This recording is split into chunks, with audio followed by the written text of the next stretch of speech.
Welcome to Digital Path Academy and BKSR classes.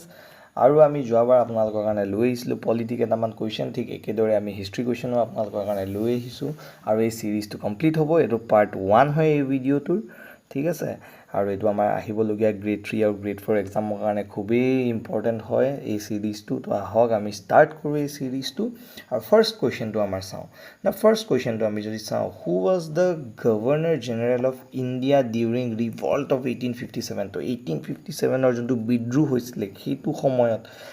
কোন governor general আছিলে তো সব এই কুৱেশ্যনটো আনসাৰ কৰাৰ আগত মই আগতে কৈ দিওঁ আপোনালোকক যে সব গভৰ্ণৰ জেনেৰেল অফ ইণ্ডিয়া এইটো সময়ত লাষ্ট এইজনে এতিয়া যোনজন আমি আনসাৰ আমি চাম এইজনে last governor general of India হ'ব কাৰণ ৰিভল্ট অফ 1857 যেতিয়া হয় এইটো হোৱাৰ পিছতে আমি গম পাওঁ যে আমাৰ ক্ৰাউন ৰুলে বেসিক্যালি লৈ লয় কাৰ পৰা টেক ওভাৰ কৰে ব্ৰিটিছ ইষ্ট ইণ্ডিয়া কোম্পানীৰ পৰা এতিয়া ব্ৰিটিছ ইষ্ট ইণ্ডিয়া কোম্পানীৰ সময়ত এই পোষ্টটো আছিলে basically governor general of India যেহেতু এতিয়া ক্ৰাউন ৰুলে বেসিক্যালি আমাৰ ইয়াত শাসন চলাব সেই কাৰণে এই পোষ্টটো আপোনাৰ শেষ কৰি কেনে তেওঁলোকে কি আৰম্ভ কৰে ভাইসৰয় এতিয়া ভাইসৰয়ে কাক ৰিপৰ্ট কৰিব ডাইৰেক্টলি ব্ৰিটিছ ক্ৰাউনক ঠিক আছে আৰু সেইটো সময়ত আমি যদি চাওঁ গভৰ্ণৰ জেনেৰেল অফ ইণ্ডিয়া কোন হ'ল আমাৰ লাষ্ট জনে সেইজন হৈ গ'ল লৰ্ড কেনিন তো ইয়াৰ আনসাৰটো হৈ গ'ল লৰ্ড কেনিন বেসিক্যালি সেইটো সময়ত গভৰ্ণৰ জেনেৰেল অফ ইণ্ডিয়া আছিলে আৰু আমাৰ নেক্সট কুৱেশ্যনটো আমি যদি চাওঁ আমাৰ 2 নম্বৰ কুৱেশ্যনটো তো 2 নম্বৰটো কুৱেশ্যনটো হৈ গ'ল যে কি সিম্বল সেইটো সময়ত আমাৰ ৰিভল্ট অফ 1857 বা যোনটো আমাৰ সিপাহী বিদ্ৰোহ বুলিও আমি জানো সেইটো সময়ত কি কেনেকুৱা ধৰণৰ সিম্বল মানুহে একচুয়ালি ব্যৱহাৰ কৰিছিলে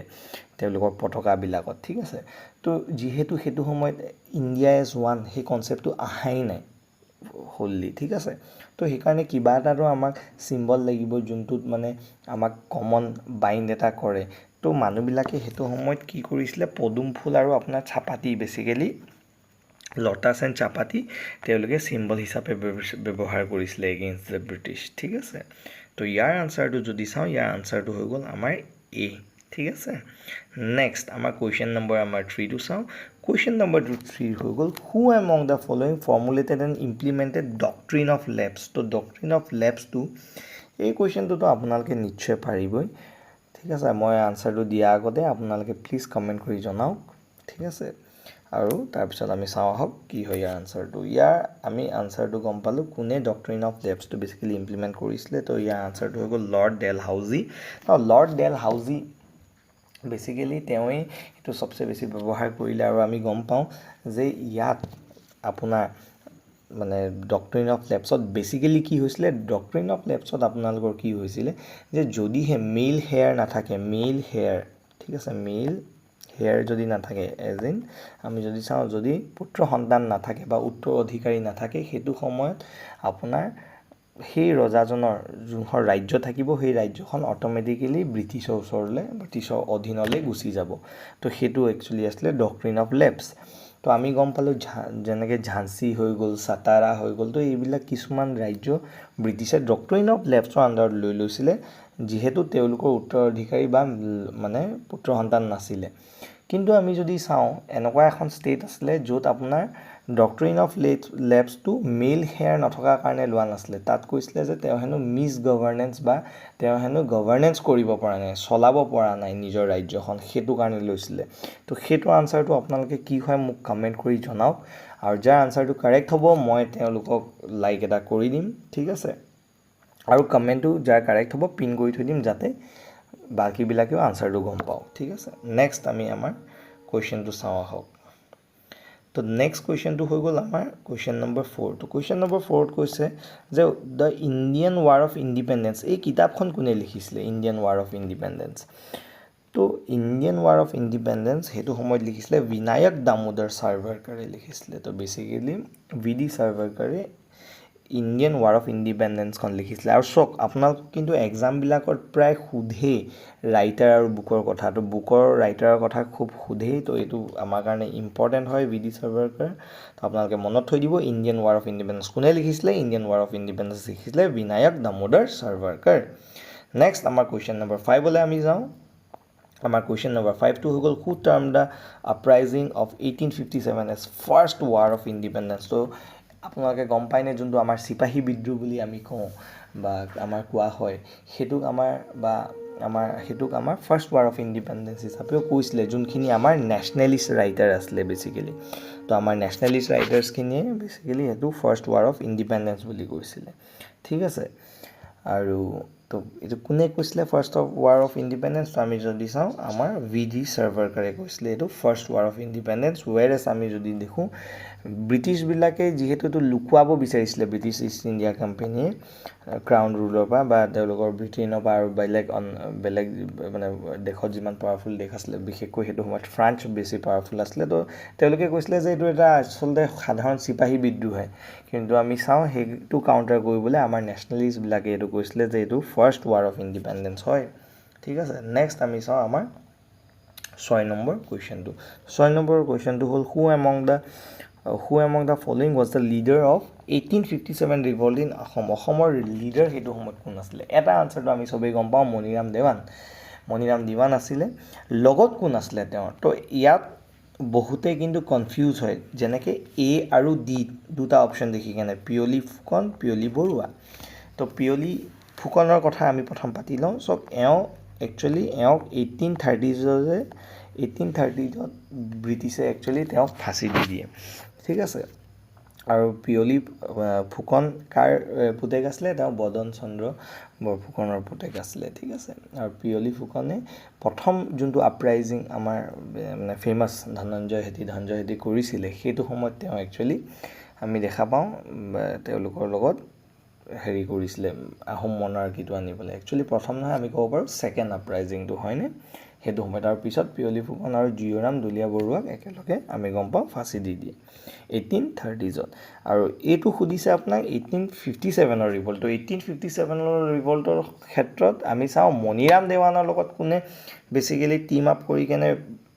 ৰিভল্ট কৰিছিলে বা প্লেন কৰি আছিলে ব্ৰিটিছক অঁতৰাবলৈ অসমৰ পৰা আছিলে পিয়লি বৰুৱা আৰু পিয়লি বৰুৱা আৰু মণিৰাম দেৱানৰ যেতিয়া মণিৰাম দেৱানে চিঠি এখন লিখে